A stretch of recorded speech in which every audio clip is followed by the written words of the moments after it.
Okay, here's the crazy Mr. Signal project. It's a 3D printed reproduction of the original rare toy.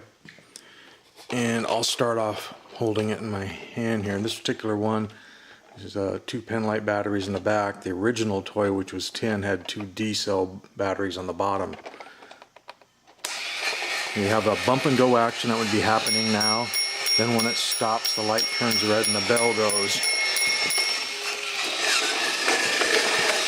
And when it's moving, you see the arms and legs and everything are traveling. Oh, stuck. Oh, we can't see anything.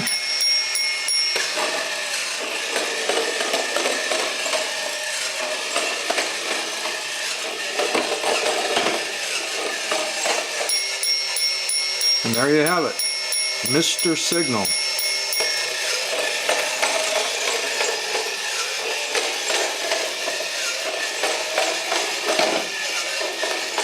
And he'll never get out of that, will he?